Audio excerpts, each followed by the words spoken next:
A cleaner stepped into an elevator, exhausted, invisible like always. A man in an expensive suit joined her. The doors closed. Then he stared at her necklace like it held every answer he'd been searching for. What she didn't know, the stranger, who couldn't look away, was the city's most dangerous mafia boss. And he'd just found what he'd lost 7 years ago. The fluorescent lights of the 20th floor flickered as Lena adjusted baby Mia against her hip, her cleaning cart abandoned in the janitor's closet. Her shoulders ached from scrubbing marble floors for 6 hours straight, but at least tonight's shift had ended early. The building manager had actually let her leave on time for once. She pressed the elevator button with her elbow, humming softly to keep Mia from fussing. The silver doors slid open with a quiet ding, revealing an empty cabin that smelled faintly of expensive cologne. Thank God. An empty elevator meant she could sit on the floor for 30 seconds without judgment. But as Lena stepped inside and turned around, a hand shot between the closing doors. They reopened to reveal a man in a charcoal suit that probably cost more than her yearly rent. He was tall, maybe mid-30s, with dark hair swept back and eyes that looked like they'd seen things most people only had nightmares about. A thin scar traced his jawline, barely visible in the elevator's harsh light. Sorry, Lena mumbled, shifting Mia to her other hip as the man stepped inside. She pressed herself against a far corner, suddenly very aware of the stains on her uniform and the smell of cleaning chemicals clinging to her clothes. The man didn't acknowledge her. He pressed the button for the lobby and stood perfectly still, hands clasped in front of him. The doors sealed shut. The elevator began its descent. Lena watched the floor numbers tick down. 19. 18. 17. Mia gurgled and reached for the shiny locket around her neck, the one thing Lena had left from her sister Elena. The antique silver caught the light as Mia's tiny fingers wrapped around it. Sure, baby. Not for grabbing, Lena whispered, gently prying Mia's hand away. That's when she noticed the man was staring. Not at her. At the locket. His entire body had gone rigid, his jaw clenched so tight she could see the muscle twitching.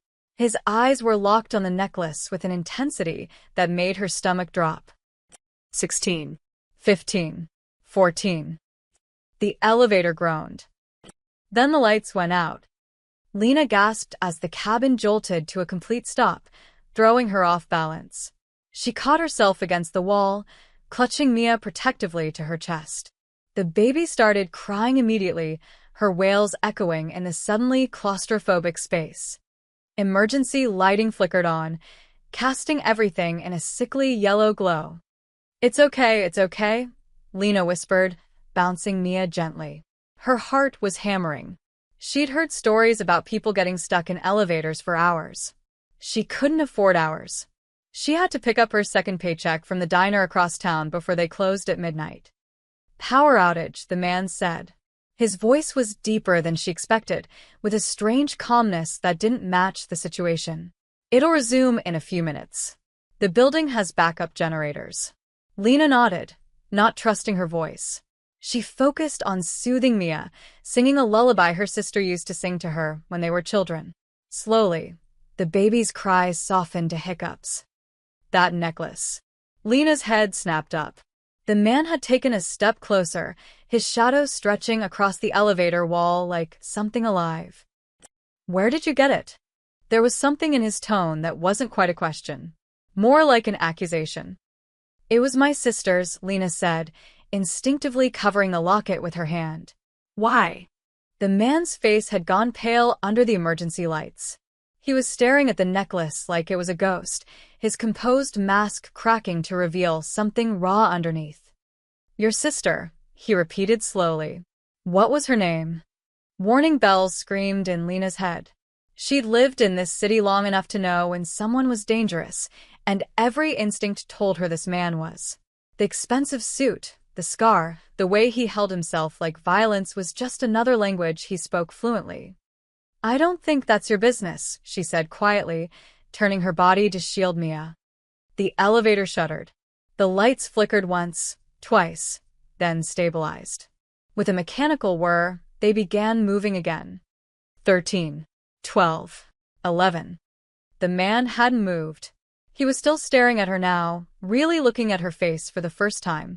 His eyes widened almost imperceptibly. "Elena," he whispered. "Your sister was Elena." Lena's blood turned to ice. Nobody in this city knew her sister's name. Elena had died 7 years ago in a fire that the police had ruled suspicious, but never solved. Lena had been 16, alone and pregnant with Mia after a horrible mistake. She'd rebuilt her life from nothing, keeping Elena's memory close but private. "How do you know that name?" Her voice came out harder than she intended. The elevator dinged. Lobby. The door slid open to reveal the marble entrance hall, empty except for a security guard reading a magazine at his desk 50 feet away. The man stepped out, then turned back to look at her. In the brighter light of the lobby, Lena could see his face clearly now. There was grief written in every line, mixed with something that looked like guilt. "I knew your sister," he said simply. Then he walked away, his footsteps echoing across the polished floor. Lena stood frozen in the elevator, Mia heavy in her arms, watching the stranger disappear through the revolving doors into the night. The security guard glanced up. "You okay, miss?" She nodded automatically, stepping out before the doors closed again. But she wasn't okay. Because she'd just remembered something. When she was 10 years old, Elena had shown her a photograph. A young man with dark hair and serious eyes, standing in front of an expensive car. "If anything ever happens to me," Elena had whispered, "stay away from Adrian Moretti. Promise me, Lena. Promise." Lena had promised.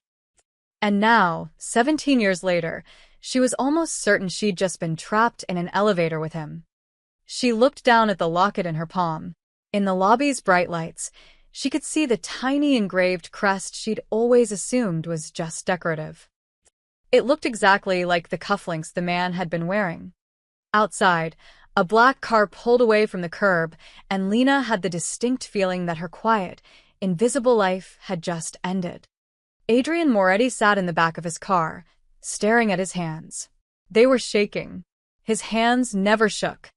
"Boss." His driver, Marco, glanced at him through the rear-view mirror. "Where to?" "Follow her." Adrian's voice came out rough. Discreetly, through the tinted window, he watched the young woman exit the building, baby on her hip, walking toward the bus stop. She kept looking over her shoulder, nervous. Smart girl. The resemblance was impossible now that he'd seen her face properly. Same dark eyes as Elena, same delicate features. But where Elena had been polished and confident, this girl looked worn down by life. Her uniform hung loose on her thin frame, and she carried herself like someone used to being invisible. "Run a background check," Adrian said, pulling out his phone. "I want everything. Name, address, employment history, bank records. And I want it in an hour." He took a photo of her from the car window as she sat on the bench, just before the bus arrived. Then he zoomed in on the locket around the baby's neck. The Moretti family crest. The one he'd had custom engraved on Elena's engagement necklace 8 years ago, 3 weeks before she died. The bus pulled away. Adrian's car followed at a safe distance. His phone rang. Dante, his second in command. "The meeting with the Calabrese family is set for midnight," Dante said. "Are you coming?" "Cancel it." Silence. "Boss, we've been negotiating this territory deal for 3 months. I said cancel it." Adrian ended the call. The bus wound through the city, stopping in progressively worse neighborhoods. When the woman finally got off, they were in a part of town Adrian's organization controlled, but rarely visited. Street lights were broken, graffiti covered the walls, and groups of men lounged on corners, watching everything. She walked quickly, head down, the baby asleep against her shoulder. She stopped at a building with peeling paint and a broken front door that wouldn't lock properly. "Get me the apartment number," Adrian said. "Then take me home." By 3 in the morning, Adrian sat in his study with a thin file folder on his desk. Lena Russo, 23 years old. 2 jobs, sometimes 3. Night cleaner at the Tower Building. Daytime waitress at Joe's Diner. Occasional weekend work at a laundromat. No criminal record. No bank account with more than $200. Behind on rent twice this year. Baby's name: Mia Russo. 6 months old. Father unknown on the birth certificate. But it was the next page that made Adrian's chest tighten. Sister: Elena Russo. Deceased. Died in a residential fire 7 years ago, age 21. Investigation ruled suspicious, but unsolved. He pulled out his own folder, one he'd kept hidden for years. Inside was a photograph of Elena, laughing, her hand reaching toward the camera. Toward him. They'd taken it at his family's villa, the day he'd proposed. He placed it next to the surveillance photo of Lena. Sisters. Undeniably. Adrian stood and walked to the window, overlooking the city. He remembered the night Elena died. He'd been in Milan, handling a problem with a rival family. Elena was supposed to be safe in the apartment he'd bought her, protected by his men. But one of those men, Victor, had been working for the Russians. The fire was no accident. It was a message. Adrian had dealt with Victor personally, but the guilt never left. He'd searched for Elena's family afterward, but there was nothing. Her parents were dead.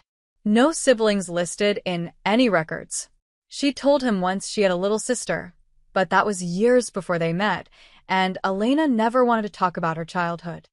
Now here that little sister was, struggling in the same city where Elena had died, wearing the necklace he'd given the woman he loved. A knock on the door. Come in, Adrian said. Marco entered, looking uncomfortable. Boss, there's something else. The girl. She's got Dimitri's crew watching her building. Adrian turned slowly. What? Dimitri's men. 3 of them, rotating shifts. They've been there for 2 months, since before the baby was born. The room felt colder. Dimitri led a faction within Adrian's organization that had been pushing for more aggressive expansion. There'd been tension, whispers of possible betrayal, but nothing concrete. Why would Dimitri have men watching a cleaning woman? Adrian asked, though his mind was already racing through possibilities. I don't know, boss. But they're not protecting her. They're watching her. Like they're waiting for something. Adrian was silent for a long moment. Then he opened his desk drawer and pulled out a small card with a phone number. I want 4 of our best men on her building by dawn. They don't engage, they just watch. And they especially watch Dimitri's men. Boss, if Dimitri finds out. He won't. Adrian looked at the photograph of Elena one more time. Not until I understand what he wants with her. After Marco left, Adrian sat back down. He pulled out a small wooden box from his locked drawer.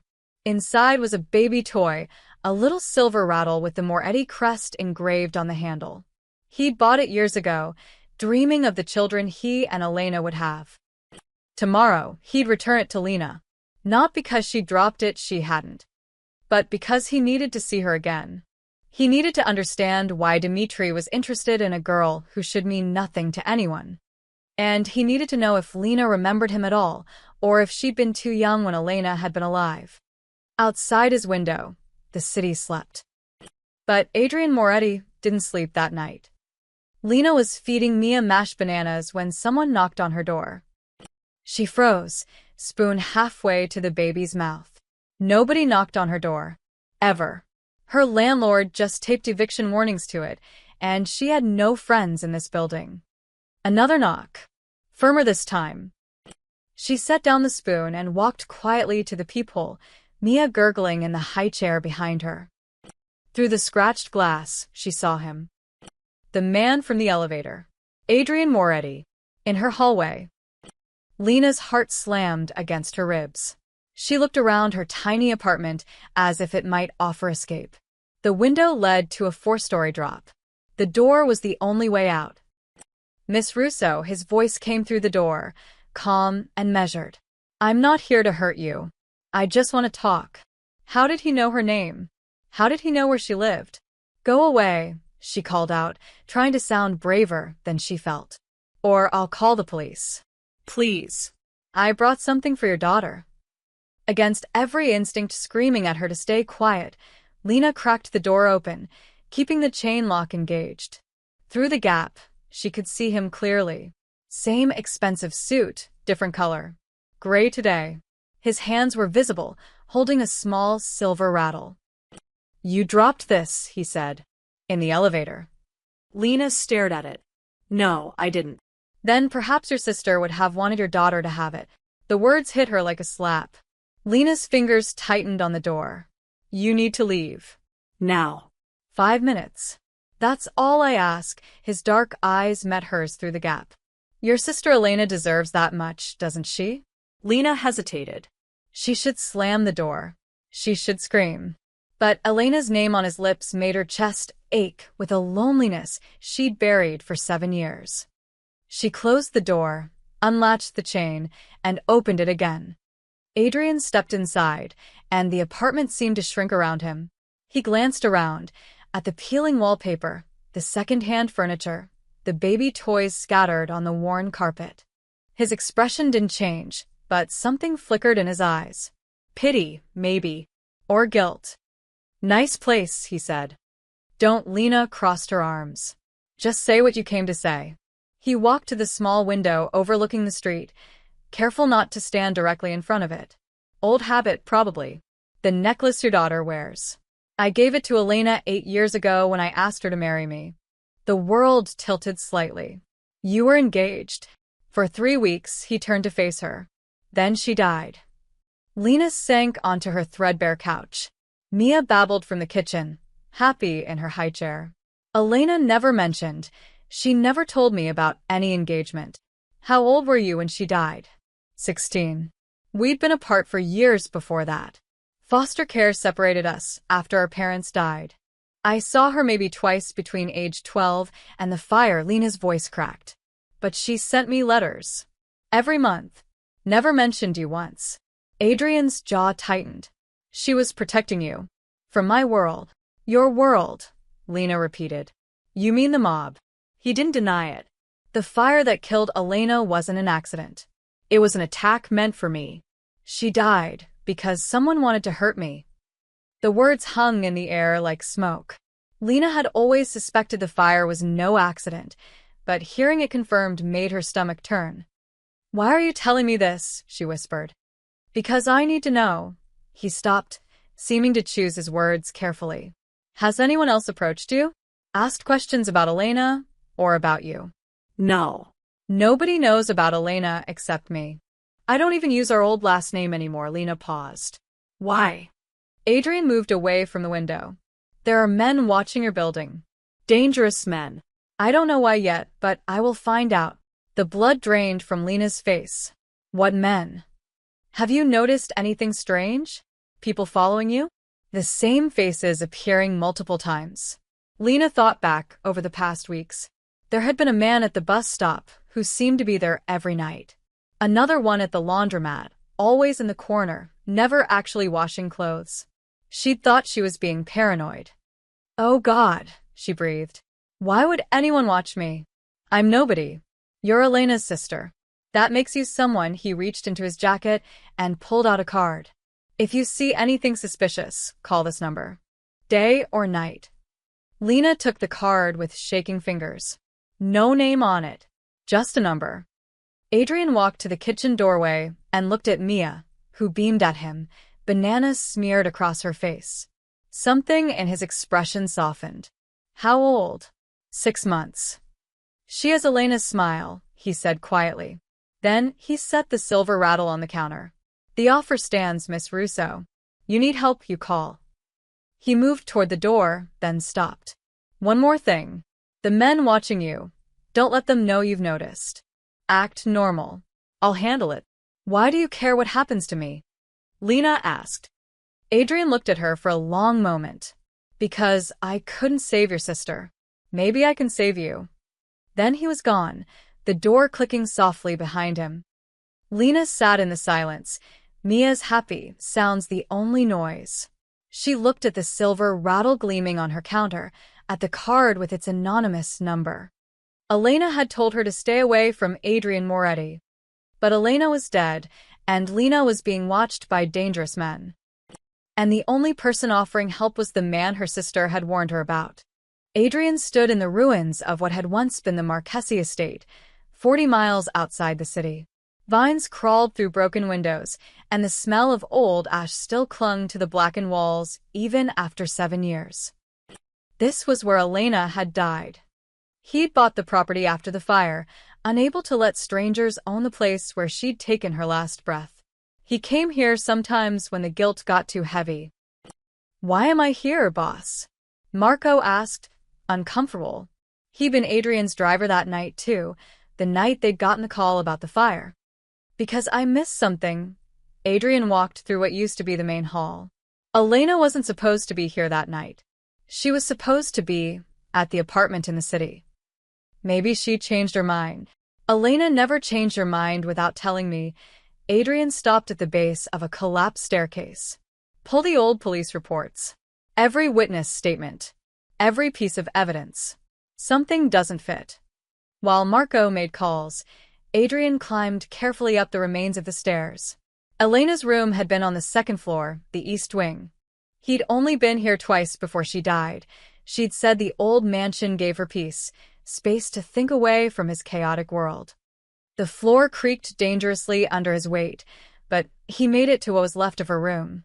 Rain had destroyed most of it over the years, but in the corner, covered by a fallen beam, he saw something that made him stop breathing. A small metal lockbox, the kind designed to survive fires. His hands shook as he pulled it free. The lock was rusted but still held. He shot it off with the gun he always carried. Inside were papers, letters, and photographs. The first photo made his chest constrict. Elena, heavily pregnant, sitting in this very room. She was smiling, her hand on her swollen belly, but her eyes looked sad. Pregnant. Adrian's mind reeled. She'd never told him. In 3 weeks of engagement, she'd never said a word. He grabbed the letters with trembling hands. They were addressed to little L, Lena. All dated from 8 years ago, right up until the week Elena died. "Little L, I'm scared. The baby is coming soon, and I don't know if I can do this." He can't know. You understand, don't you? Men like him. They destroy everything they touch, even when they love you. I've decided. After the baby is born, I'm leaving. I'll take her far away, where he'll never find us. I've saved enough money. Please forgive me for not coming to get you too. But you're safer in the system than anywhere near him. Her name will be Mia. I dreamed it last night. Mia Russo. Not Moretti. Never Moretti. Adrian dropped the letters as if they'd burned him. Mia. Elena's daughter. His daughter. The baby Lena carried wasn't some random child. It was Elena's baby. The timeline fit. Mia was 6 months old, and Elena had died 7 years ago. She must have given birth shortly before the fire, hidden the baby somehow. His phone rang. Marco. "Boss, you need to hear this. I found the original detective's notes, the unofficial ones. There was a witness who saw 2 cars leave the estate right before the fire started. One was Victor's. The other belonged to Dmitri." Adrian finished, his voice hollow. "How did you know?" "Because Dmitri's been watching Lena for months. He knows." Adrian's mind raced. "He knows about the baby. He knew before I did." "Why would he care about?" Marco stopped. "Oh God. Boss, if Elena had your child, and Dmitri can prove it, then Mia has a legitimate claim to the Moretti family legacy," Adrian said. "And Dmitri's been positioning himself to take over for 2 years. A blood heir would destroy all his plans." Adrian looked at the photograph of Elena again.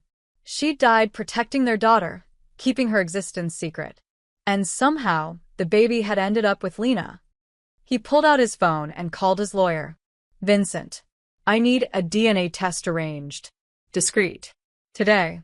"For what purpose?" "Paternity." Adrian's voice was stone. "And Vincent, if I'm right, I need you to draw up custody papers immediately. Legal guardianship, too." After he hung up, Adrian stared at the ruins around him. Elena had been right to run, right to hide their daughter. His world had killed her. But now Dmitri knew. And if Dmitri knew, others would soon know too. A child of Adrian Moretti would be valuable to his enemies as leverage as a hostage or as a body to eliminate the bloodline entirely. His phone buzzed. A text from one of his men watching Lena's building. Dimitri's crew just increased surveillance. 6 men now. They're preparing for something. Adrian was running before he finished reading. He called Lena's number as he sprinted to his car, the burner phone he'd given her. It rang 8 times.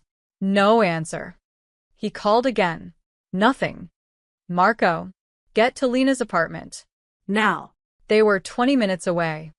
20 minutes could mean everything. Adrian's foot slammed on the accelerator, the ruins of the estate disappearing in his rearview mirror, along with any hope that he could keep his daughter safe by staying away. Lena sat on a bench by the river, watching Mia sleep in her stroller.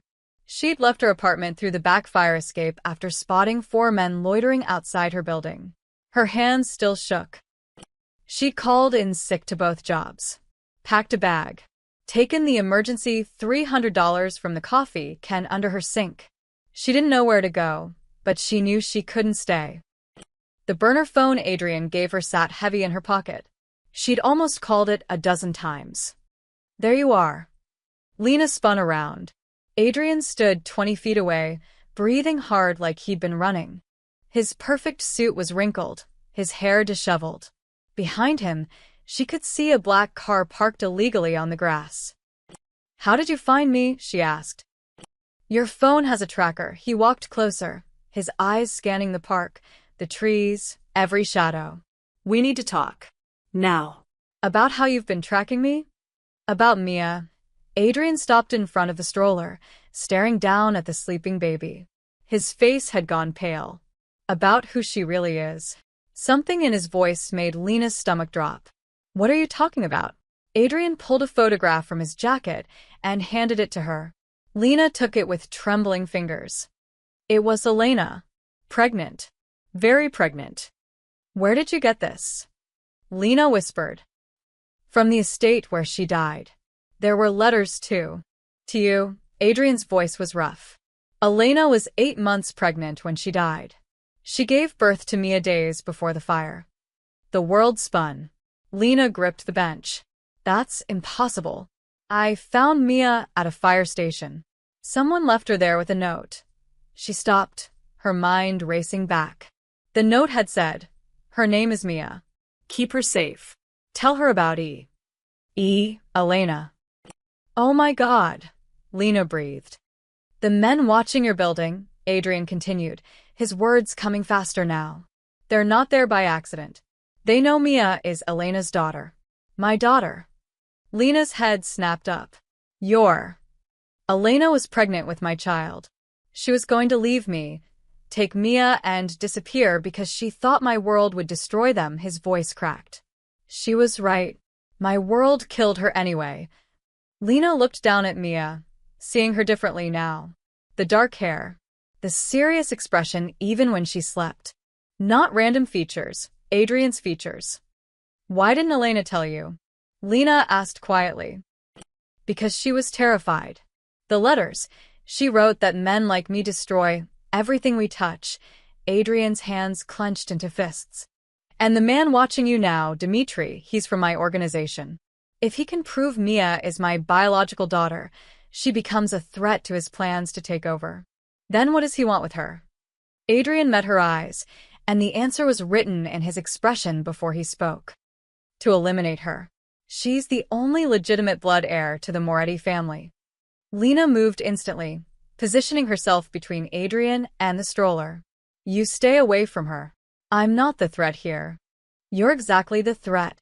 Lena's voice rose. Elena died because of you. She spent her pregnancy terrified because of you. And now you're saying men want to kill a 6-month-old baby because she has your blood? Yes. Adrian's voice was steady, honest. That's exactly what I'm saying. Then she needs to disappear. I'll take her somewhere far away. You'll be dead before you make it to the state line. Dmitri has resources everywhere. Adrian took a step closer. But I have more. Let me protect you both. Like you protected Elena? The words hit him like a physical blow. Lena saw him flinch, saw the guilt flash across his face. That's not fair, he said quietly. Fair. Lena laughed bitterly. My sister died because she loved you. I've spent 7 years raising her daughter in poverty, thinking she was abandoned. And now you want me to trust you with our lives? I want you to let me fix my mistakes. You can't fix this. Lena's hands were shaking. You can't bring Elena back. You can't erase what your world did to her. Adrian was silent for a long moment. When he spoke again, his voice was different, vulnerable in a way she hadn't heard before. Elena wrote that Mia has her smile. I wouldn't know. I've never seen my daughter smile. He looked at the stroller. I've missed 6 months of her life because her mother was too afraid of me to tell me she existed. I can't fix the past, but I can try to give Mia a future. Let me try. Lena stared at him, this dangerous man who looked suddenly human. Behind them, a car engine started. Adrian's head whipped around. Get down. He lunged forward, pushing Lena to the ground as gunfire erupted. The stroller, Lena screamed, but Adrian had already grabbed it, pulling it behind the bench as bullets shattered the wood. 3 men emerged from a van, weapons drawn. Adrian returned fire, his gun appearing from nowhere. Stay down. The shootout lasted 30 seconds that felt like 30 years. When the silence came, 2 of the men were on the ground. The third was running. Adrian didn't chase him. He turned to Lena and Mia, his eyes wild. Are you hurt? Mia was crying, terrified but unharmed. Lena was shaking so hard she couldn't speak. We're leaving. Now, Adrian pulled them both toward his car. You don't have a choice anymore. They know where you are. Your apartment, your jobs, everywhere. If you want your daughter to see tomorrow, you come with me. Lena looked at Mia's tear-stained face, at the bullet holes in the bench where they'd been sitting. She took Adrian's hand. The safe house wasn't what Lena expected. No mansion, no guards at the gate. Just a modest brick townhouse on a quiet street, the kind of place where young families lived. The only unusual detail was the reinforced door and the camera hidden in the porch light. It's clean, Adrian said, carrying Mia's diaper bag inside. No one knows about this place except Marco and one other man I'd trust with my life. Lena followed him in, still shaking from the park. The interior was surprisingly warm, comfortable furniture, stocked kitchen, toys in the corner that looked untouched. Like someone had prepared it for a family that never came. I bought this place 2 years ago, Adrian said, watching her take it in. After I started having problems with Dimitri. I thought I might need somewhere to disappear. You don't seem like the disappearing type. I'm not. But everyone needs a backup plan. He set the bag down and turned to face her. You'll stay here until I handle Dimitri. Handle him how? Adrian's expression went cold. However necessary. Lena clutched Mia tighter. The baby had finally stopped crying, exhausted from the chaos. And after? When Dimitri's gone, then what?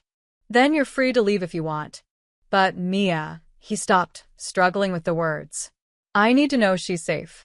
Always. She's not a possession you can protect from a distance. I know. Adrian ran a hand through his hair, a rare crack in his composure. I don't know how to do this. I never planned for a child. Elena and we talked about it someday, but someday never came. Lena sat on the couch, settling Mia in her lap. She looks like you when she's angry. Gets this little crease between her eyebrows. Something shifted in Adrian's face. Can I? He gestured toward them. Can I hold her? Lena hesitated, then slowly handed Mia over. Adrian took her awkwardly, like he was handling explosives. Mia stared up at him with wide dark eyes, his eyes, and grabbed his tie. Hey there, he said softly. I'm your father. The words hung in the air. Mia gurgled and yanked the tie harder. For the first time since Lena met him, Adrian smiled. Really smiled. It transformed his entire face, making him look younger, almost gentle. Then his phone rang. The smile vanished. He handed Mia back quickly and answered. What? Lena watched his expression darken as he listened. When? A pause. How many? Another pause. I'll be there in 20 minutes. He ended the call and looked at Lena. Dimitri's made his move. He's called a meeting with the family heads. He's going to claim I'm unfit to lead because of us. Because I chose protecting you over a territory deal. Because I'm distracted. Because he thinks I've gone soft. Adrian's voice was hard. He's not entirely wrong. Then go. Do what you need to do. I can't leave you unprotected. You said this place is safe. Adrian moved to the window, peering through the curtain. Marco will be here in 5 minutes. He'll stay outside. There's a panic button by the bed upstairs, red button. Can't miss it. You press it, 10 of my men will be here in under 3 minutes. You've thought of everything. Not everything. If I had, Elena would still be alive, he turned back to her. There's food in the kitchen, formula, and diapers in the closet upstairs. Don't open the door for anyone except Marco or me. Don't go near the windows after dark. How long will you be gone? As long as it takes. Adrian walked to the door, then stopped. Lena, if something happens to me tonight, if I don't come back, there's an envelope in the top drawer of the bedroom dresser. Bank account information, property deeds, everything you'd need to take Mia and start over somewhere safe. Nothing's going to happen to you. You don't know that. No, Lena admitted. But Mia just met her father. She deserves more than 10 minutes with him. Adrian looked at her for a long moment. Elena chose well. When she left Mia with you. Elena didn't have a choice. She was dying. She had a choice about who to trust with her daughter. She chose her little sister. He opened the door. I'll try to choose as well as she did. Then he was gone. Lena sat in the silence, Mia heavy in her arms. Through the window, she saw Adrian's car pull away. Moments later, another car parked across the street. Marco, presumably. She walked upstairs and found the bedroom. Sure enough, there was an envelope in the dresser. Inside were bank statements showing accounts with 7 figures, deeds to properties in 3 countries, and a handwritten note. Her name is Mia Moretti. She is my daughter. Keep her safe. A.M. Lena's hands trembled. This wasn't just protection. This was Adrian preparing for his death. She thought about Elena's letters, about her sister's fear of this world. But she also thought about the way Adrian had smiled when Mia grabbed his tie. The way he'd thrown himself in front of them when the shooting started. Elena had been terrified of what Adrian's love would bring. But maybe she'd never seen what Lena saw now, a man trying desperately to break the cycle of violence his world demanded. Outside, night was falling.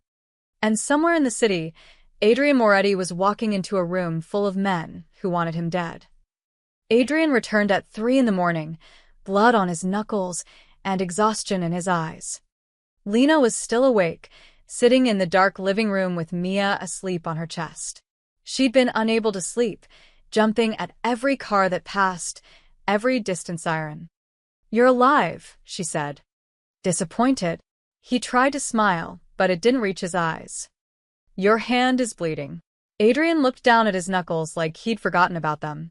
Dimitri won't be a problem anymore. Is he? Alive. Barely. But he's gone. Exiled to Europe with a warning that if he ever comes back, he won't leave in one piece. Adrian sank into the chair across from her. The family heads voted. I keep my position. For now. For now. They have concerns. They think Mia makes me vulnerable. He met her eyes. They're right.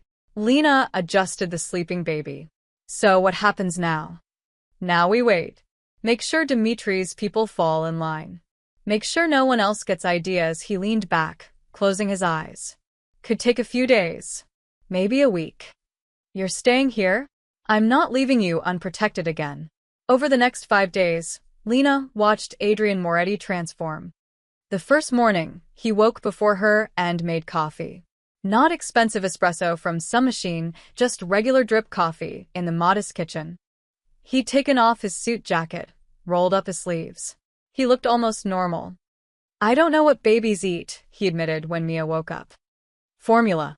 And she's starting solids. Lena showed him how to mix the bottle, how to test the temperature on his wrist. His hands were steady, the same hands that had held a gun 3 days ago. He fed Mia slowly, carefully, watching her face like she was the most fascinating thing he'd ever seen. She does have Elena's smile, he said quietly. I see it now. The second day, Lena found him reading to Mia from a children's book he'd had Marco bring. His deep voice stumbled over the silly rhymes, and Mia stared at him like she was trying to figure out who this man was. You're not very good at this, Lena said from the doorway. I've never read to a child before. I can tell, she sat beside him. You have to do the voices. Make it fun. Adrian looked skeptical but tried. His attempt at a mouse voice made Mia giggle, a real, delighted laugh. His face lit up. Did you hear that? He said. She laughed. First time she's laughed at something other than her own toes, Lena felt something warm unfold in her chest. Congratulations. You're funny. The third day, it rained. They were trapped inside together, the sound of water against the windows creating a strange intimacy. Adrian made lunch, pasta, simple but surprisingly good. Elena taught me, he said when Lena raised an eyebrow. Early in our relationship. She said if I could negotiate with criminals, I could learn to cook. Was she a good teacher? Patient. More patient than I deserved, he paused, twirling pasta on his fork. She'd be angry at me right now. For bringing you into this world. She's the one who gave me Mia. Maybe she knew you were stronger than she was. Lena set down her fork. Elena wasn't weak. She was terrified. There's a difference. I made her terrified. I made the woman I loved afraid of me. Adrian's voice was rough. That's not strength. That's failure. They sat in silence for a moment. You're trying now, Lena said finally. That counts for something. The fourth day, Lena woke to find Adrian asleep on the couch, Mia sleeping on his chest, his hand curved protectively around her back. He'd been up with her at 2 a.m. when she wouldn't stop crying, insisting Lena get some rest. She stood in the doorway, watching them, father and daughter, both breathing in sync. This was the man Elena had loved, not the cold Mafia boss from the elevator. This version, tired, gentle, trying so hard to be good enough. The fifth day, they talked. Really talked. Lena told him about the foster homes, the hunger, the nights she'd cried for Elena, about finding Mia at the fire station and knowing instantly she'd keep her, no matter how impossible it seemed. Adrian told her about his father's violence, about inheriting an empire built on blood, about meeting Elena and thinking maybe he could be different. I loved her, he said quietly. I still do. I know. Lena surprised herself by reaching across the space between them and touching his hand. She loved you too. She was just scared. She should have been. Maybe. But Mia deserves better than fear. Adrian looked at her. Really looked at her. You're not what I expected. What did you expect? Someone who hated me. Someone who'd run the first chance she got. I still might, Lena said, but there was no conviction in her voice anymore. That night, after Mia was asleep, they sat together on the couch. Not touching but close. The TV played some old movie neither of them watched. When this is over, Adrian said, you can go anywhere. I'll make sure you're safe. You and Mia both. And you? I go back to my world. What if we don't want you to? Adrian turned to look at her, surprise flickering across his face. What are you saying? I'm saying Mia needs her father. And maybe. Lena stopped, not quite ready to finish that thought. But Adrian understood. She could see it in his eyes. Outside, the city continued. Dangerous, violent, unforgiving. But inside the townhouse, something fragile and new was growing. Something that felt almost like family. On the 7th morning, Lena packed her bag. She did it quietly while Adrian was on the phone in the other room, his voice low and tense. Business. Always business. Even in their peaceful bubble, his world kept intruding, calls about shipments, territories, people who needed to be handled. Mia played on the floor with a silver rattle, the one Adrian had brought that first day. She was happy here. Safe. But safe wasn't the same as right. Adrian found her zipping the bag closed. "You're leaving, not a question." His face was carefully blank. "I have to. Because of the phone call?" That was just. It doesn't matter what it was. Lena sat on the bed, suddenly exhausted. "Adrian, this week has been. It's been beautiful. Watching you with Mia, getting to know you. But every time that phone rings, I remember what you are. What your life is. I can protect you from that life. By keeping me in hiding forever? By making Mia grow up behind reinforced doors?" Lena shook her head. Elena ran because she didn't want that for her daughter. "I won't give Mia what Elena died trying to escape." Adrian's jaw tightened. "Then what do you want?" "I want Mia to go to parks without worrying about gunfire. I want her to go to school, have friends, live normally." Lena's voice cracked.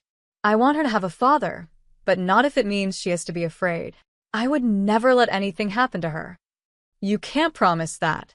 You couldn't promise it to Elena either. The words landed like a punch. Adrian turned away, his hands clenched into fists. "So that's it? You take my daughter and disappear?" "She's not your daughter legally. The birth certificate says father unknown. As far as the world knows, she's mine." Lena stood, picking up the bag. "But I'm not cruel, Adrian. You can see her. I'll send pictures, videos. When she's older, if she wants to know you, if she wants to know me."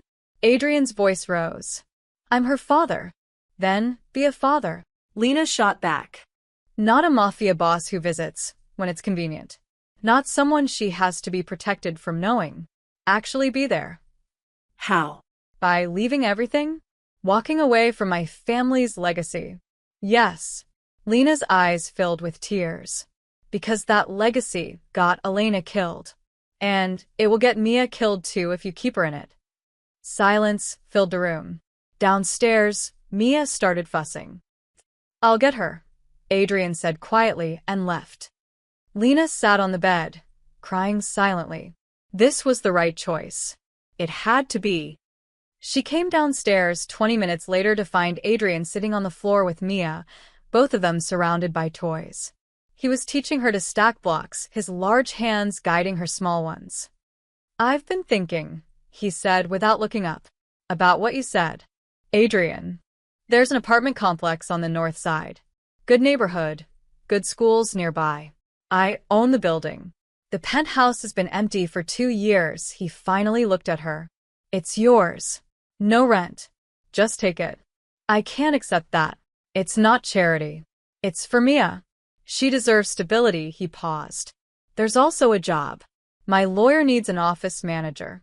Legitimate business, nothing connected to the other things. It pays well. Full benefits." Lena stared at him. "Why are you doing this?" "Because you're right. About all of it." Adrian's voice was steady, but his eyes held pain. "I can't be the father Mia needs if I'm the man I am now. But I can make sure you both have what you need. From a distance." "Adrian, let me finish." He stood, still holding Mia. "I'm going to step back. From the organization. Not completely. I can't walk away overnight without causing chaos. But gradually, I'll position someone trustworthy to take over. Someone who won't bring the violence to our doorstep." "Our doorstep?" "I meant," he stopped. "I want to be in her life, Lena. In both your lives, if you'll let me. But on your terms. Safe terms." Lena's heart ached. That could take years. Extracting herself. Then it takes years. He looked down at Mia, who was grabbing his finger. "She's worth it. You both are." 3 months later, Lena stood in the cemetery, Mia bundled against the autumn cold. Elena's headstone was simple. Just her name and dates. Lena had added flowers. White roses, Elena's favorite. "I met him, Elena," she whispered. "The man you loved. The man you were afraid of." She shifted Mia to her other hip. "I understand why you ran. But I also understand why you loved him." A car door closed in the distance. Lena didn't turn around.